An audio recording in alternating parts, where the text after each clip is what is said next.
Irmãos, vamos orar. Eu quero convidá-los a fechar os olhos e curvar a cabeça. Senhor Deus e Pai, muito obrigado por tudo quanto o Senhor já nos permitiu viver na Tua casa nesta manhã. Te adoramos e reconhecemos a Tua graça, bondade e misericórdia sobre nós. Te louvamos porque, através desta declamação, a Tua palavra já falou ao nosso coração. Mas pedimos que ela continue falando e que a palavra ministrada edifique o Teu povo nesta manhã. Desempedre a nossa consciência, conceda-nos reverência e concentração, perdoa-nos os pecados e livra-nos do mal. Oramos em nome de Jesus. Amém. Amados de Deus, nós estamos nesta manhã inaugurando uma nova série de mensagens. E o tema da série é Auxílio Divino, a esperança do povo de Deus. Auxílio Divino, a esperança do povo de Deus. Essa série de mensagens começa hoje, dia 1º de outubro, e ela vai até o final do mês de novembro. Ela começa com a exposição de Salmo de número 24 e termina com a exposição do Salmo de número 31. Por ocasião do culto da noite, nós também estaremos inaugurando uma nova série de mensagens. Estejam, pois, atentos a estes novos sermões. Hoje nós estamos olhando para o Salmo 24, que também tem a sua autoria atribuída ao rei Davi. Os estudiosos afirmam de que é Davi o autor também deste salmo. E é interessante pensarmos, irmãos, que nós não podemos deixar de considerar, embora o livro dos Salmos seja formado por orações e canções, por isso ele é conhecido como cancioneiro dos hebreus, ainda assim nós precisamos considerar que existe um pano de fundo histórico atrás de todos os salmos. É bem correto afirmar também que nem sempre nós conseguimos identificá-los com facilidade.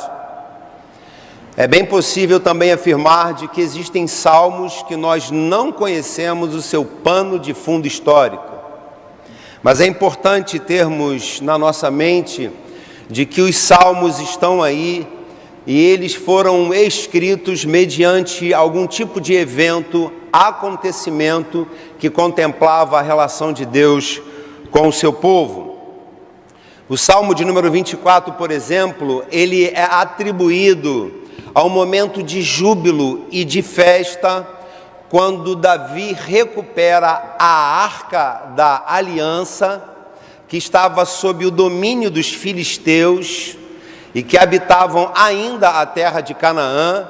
Davi, declarado rei de Israel, se levanta, vai guerrear contra os filisteus, recupera a arca da aliança e diz, segundo Samuel capítulo 6, que ele conduz com o povo e com as pessoas que eram autorizadas por Deus para o manuseio da arca, conduz até Jerusalém, e Davi acompanhado por 30.000 pessoas.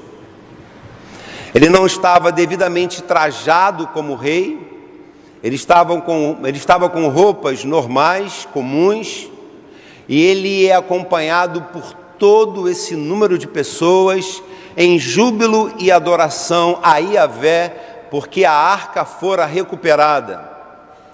E por que isso era importante? Porque a arca da aliança representava a presença de Yahvé no meio do povo. Davi estava levando a arca da aliança para Jerusalém.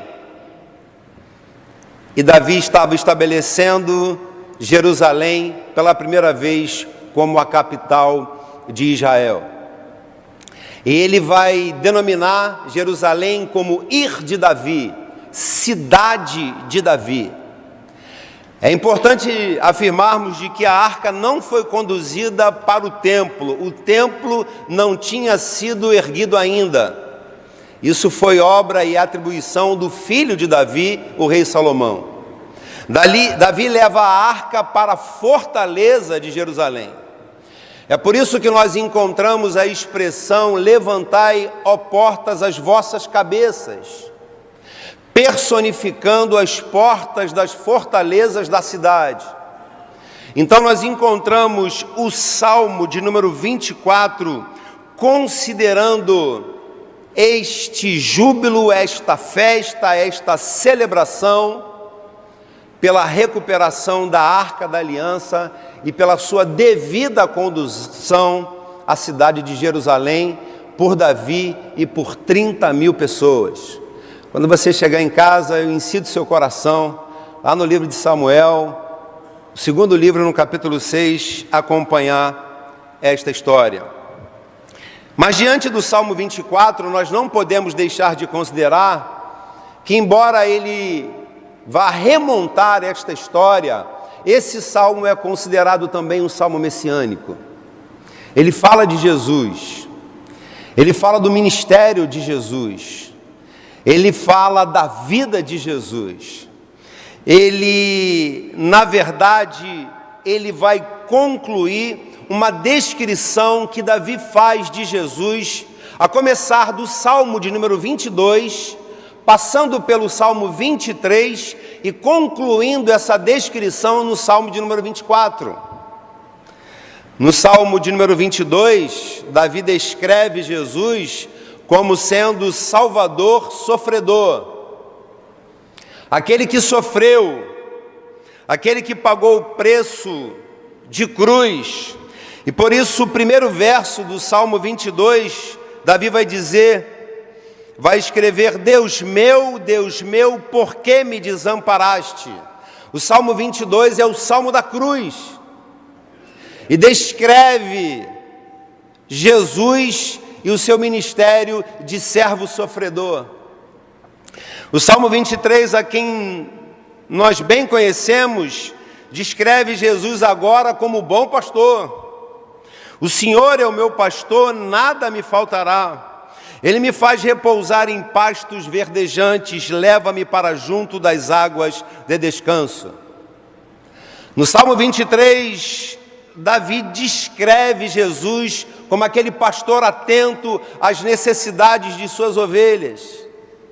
É o Salmo do cajado, é o Salmo que aponta para um coração pastoral sempre voltado para o seu rebanho.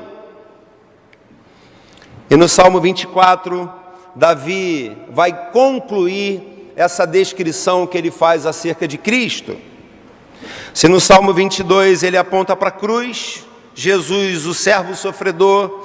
No Salmo 23 ele aponta para o cajado, Jesus, o bom pastor. No Salmo 24, ele descreve a pessoa de Jesus, o supremo pastor, aquele que é o Rei da Glória. E agora no Salmo 24, Davi aponta para a coroa de Cristo. Se esse salmo remonta à festa da recuperação da Arca da Aliança, ao mesmo tempo ele é messiânico e aponta para Jesus, o Rei da Glória. Razão pela qual nós vamos pensar no seguinte tema nesta manhã: a glória de Jesus, o Supremo Pastor. A glória de Jesus, o Supremo Pastor. E quando nós falamos acerca da glória de Jesus, na perspectiva do Salmo de número 24, nós precisamos estar atentos a um detalhe. O texto fala acerca da glória de Jesus quando ele é assunto aos céus.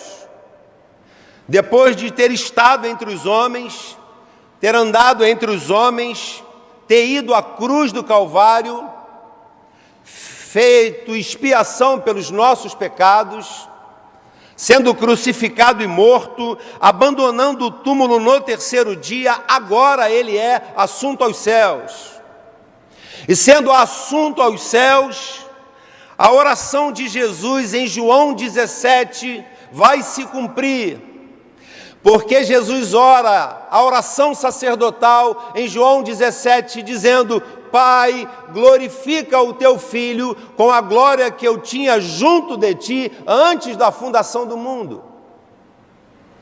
Porque Jesus precisou se despir da sua glória para habitar entre os homens. Jesus precisou abandonar a sua glória para se humanizar e cumprir o papel de servo sofredor, vocacionado de Deus o Pai para nos trazer a salvação. Agora, Ele quer do Pai a glória que Ele tinha com o Pai antes da fundação do mundo. E isso se cumpriu, porque Jesus já pagou o preço, já ressuscitou e já está assunto aos céus. E o Salmo 24 remonta a isso, de que Jesus não é mais o servo sofredor. Jesus não é aquele que anda entre nós, fisicamente falando, anunciando o reino do Pai. Não, agora Ele está à destra de Deus, intercedendo por nós pecadores, revestido de toda a glória que Ele tinha com o Pai antes da fundação do mundo.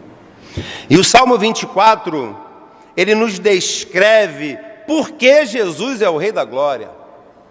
Porque eu e você, nesta manhã, devemos olhar para Cristo, pregar a Cristo, anunciar a Cristo, viver o Cristo como sendo o Rei da Glória. E quando nós olhamos para o Salmo e o dividimos em 3 partes, ele nos traz a resposta, por que Jesus de fato é o Rei da Glória. E num primeiro momento, Jesus é o Rei da Glória, porque Ele é o Criador de todas as coisas. Versos 1 e 2. Do Senhor pertence a terra, e tudo o que nela se contém, o mundo e os que nele habitam. Fundou a Ele sobre os mares e sobre as correntes, a estabeleceu. Jesus, Ele é o Rei da Glória, porque Ele é o Criador de todas as coisas, quer sejam visíveis e invisíveis. Todas as coisas foram criadas pela palavra, pela autoridade da palavra do seu poder. Por isso que Ele é considerado o Rei da Glória, Ele é o Criador de todas as coisas. E é importante que, quando nós falamos de que Jesus é o Criador de todas as coisas, e por isso Ele é o Rei da Glória, nós nos esquecemos de afirmar de que Ele é o Criador e mantenedor de tudo que criou. Ele é o Criador e preservador de tudo que Ele criou pela palavra do seu poder. É por isso que para justos e ímpios tem o sol, tem a lua, tem as estrelas, tem o vento, tem os mares, tem a terra que recebe a semente e que no tempo de Deus vai germinar, para que o homem possa colher desse fruto. É por isso que Ele gerencia as estações bem definidas, com climas diferentes. Então nós, nesta manhã, declaramos que Jesus é o Rei da Glória, porque o Salmo 24 relembra a nossa memória, afirmando que Ele é o Criador e mantenedor de todas as coisas. A despeito de que o homem trabalhe incessantemente para destruir a criação de Deus, nós não vamos conseguir silenciar todo o firmamento e a criação de Deus, porque é Ele quem criou e é Ele quem preserva todas as coisas. E é por isso que Paulo diz em Colossenses 1, verso 16, pois nele foram criadas todas as coisas nos céus e sobre a terra, as visíveis e as invisíveis, sejam tronos, sejam soberanias, quer principados, quer potestades, tudo foi criado por meio dele e para ele, louvado seja o nome do nosso Deus. Mas o texto nos ensina de que Jesus é o Rei da Glória, não apenas porque Ele é o Criador e mantenedor de todas as coisas. Ele é o Rei da Glória porque Ele é o Deus Santo, o único Deus Santo, onde não há variação de dúvida, onde não há engano, onde não há erro, onde não há falha, onde não há pecados. Deus em Cristo Jesus, que nos visitou em nossa miséria, comunicou a nós de que Jesus, o Rei da Glória, é o Deus Santo. E a segunda parte do Salmo, a partir do verso 3 até o verso 6, ela começa com uma pergunta: quem subirá ao monte do Senhor? Quem há de permanecer no seu santo lugar? E você pode aplicar essa pergunta tanto à questão da festa, da chegada da arca em Jerusalém, porque Davi havia pedido para Deus construir o templo e a ele foi negado, e o povo sabia que a arca seria devidamente introduzida no templo quando Salomão concluísse a obra. Mas diante desta aplicação da chegada da arca em Jerusalém e da nossa relação com Deus por meio de Cristo, nós aprendemos a mesma coisa, de que para estarmos na presença de Deus e para que a nossa adoração seja sincera e seja de fato recebida pelo Senhor, nós precisamos ter as nossas mãos limpas, o nosso coração puro, e não podemos entregar a nossa alma à falsidade. É interessante quando a gente adianta o segundo livro de Samuel e nós encontramos toda aquela solenidade que Salomão vai conduzir por conta da inauguração do templo. E ele se dirige num primeiro momento ao povo e depois ele faz uma oração. E depois de se dirigir ao povo e de orar a Yahvé, ele ouve a voz de Deus que estabelece com o filho de Davi, Salomão, uma aliança. E nesse momento em que essa aliança é estabelecida, mais uma vez o povo é lembrado de que para que Deus receba a nossa adoração e o nosso culto, as nossas mãos, o nosso coração, a nossa mente e a nossa alma devem estar limpos diante do Senhor. É por isso que no segundo livro das Crônicas, no capítulo 7, verso 14, que deve ser um texto que você sabe de cor e que faz parte deste momento da inauguração do templo, onde a arca era introduzida na casa do Senhor, diz assim: se o meu povo, que se chama pelo meu nome, se humilhar e orar e me buscar, e se converter dos seus maus caminhos, então eu ouvirei dos céus, perdoarei os seus pecados e sararei a sua terra. O Salmo de número 24 descreve que aquele que se arrepende dos seus pecados é justificado e recebe a salvação em Cristo. Quando ele diz: este obterá do Senhor a bênção e a justiça do Deus da sua salvação. Jesus é o Rei da Glória, porque Ele é o Deus Santo. E para receber a adoração da sua igreja, a sua igreja, os seus filhos, as suas filhas, os seus servos e as suas servas, precisam se arrepender dos seus pecados, para se apresentarem diante do Senhor com mãos e coração limpos, para receberem de Deus a aprovação do seu culto. Jesus, Ele é o Rei da Glória, porque Ele é o Criador de todas as coisas e mantenedor de tudo aquilo que Ele criou. Ele é o Rei da Glória e chegava aos céus depois de cumprir a sua missão, e os anjos o adoravam, dizendo de que Ele é santo, santo, santo é o Senhor, o Deus dos exércitos. O Deus a quem servimos, amada igreja, é um Deus santo.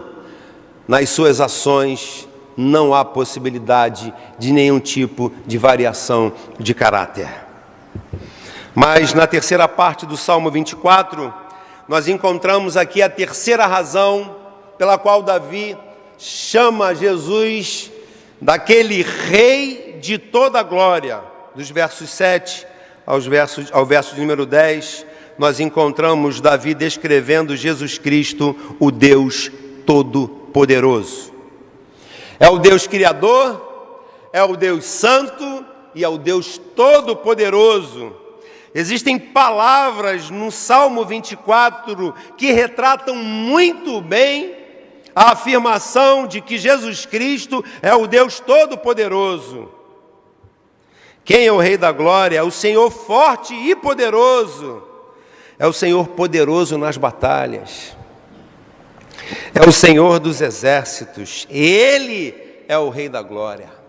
A Arca da Aliança só poderia ser introduzida ou estar de volta a Jerusalém, porque o povo foi conduzido com a mão poderosa de Yahvé para derrotar filisteus, outros povos cananeus e reconduzir aquele utensílio que representava a presença de Deus no meio do povo. Davi e toda aquela multidão gritava de que Jesus é o Rei da Glória, porque Ele é o Deus Todo-Poderoso, o Senhor que vence todas as batalhas, é o Senhor dos exércitos. Jesus Cristo, Deus Todo-Poderoso.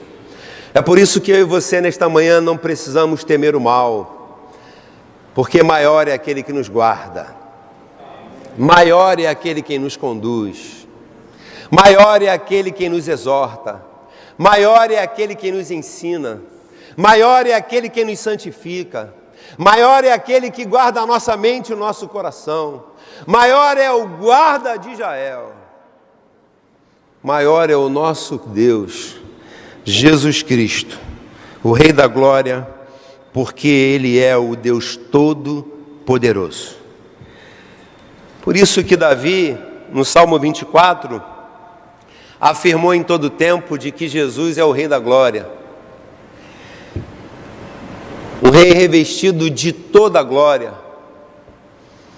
E por quê, pastor? Porque Ele é o Criador e mantenedor de todas as coisas. Porque Ele é um Deus santo e recebe a adoração daqueles que têm mente e corações quebrantados. Mas Ele também é um Deus poderoso. Jamais perdeu uma batalha e jamais perderá. Todas as outras autoridades estão sujeitas ao poder daquele que é o Senhor dos exércitos. Diante disto, nós concluímos a nossa reflexão nesta manhã, desafiando a igreja a algo que nos é lembrado invariavelmente todos os dias pela palavra de Deus. Se a Arca da Aliança fora conduzida para Jerusalém e ela deveria aguardar, o povo deveria aguardar a construção do templo para que a arca solenemente fosse introduzida no templo, e isso aconteceu. Se Jesus foi assunto aos céus, esteve aqui, cumpriu seu ministério e está com o Pai, agora revestido de toda a glória que Ele tinha antes da fundação do mundo, o que pensar diante disto? O que a igreja precisa entender diante disto? É de que este que foi assunto aos céus, um dia Ele vai voltar para buscar a sua igreja. É o noivo que vai buscar a sua noiva. As bodas do Cordeiro. A noiva que está sendo conduzida e preparada para o momento final, em que vai receber a visita do seu noivo, para que estas bodas sejam vividas por toda a eternidade.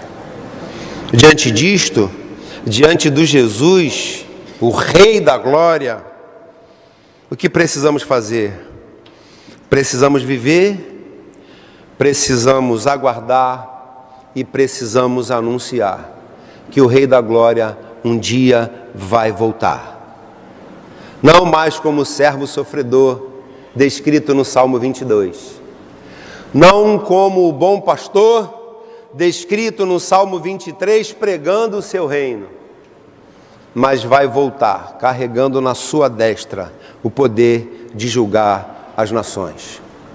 Mas a igreja que está sendo preparada para este momento, enquanto aguarda, que tenhamos o privilégio e a responsabilidade de anunciarmos de que Jesus para nós é o Rei da Glória, Criador e mantenedor, Santo, um Deus santo e um Deus que é poderoso e que vai voltar para buscar a sua igreja. Amém.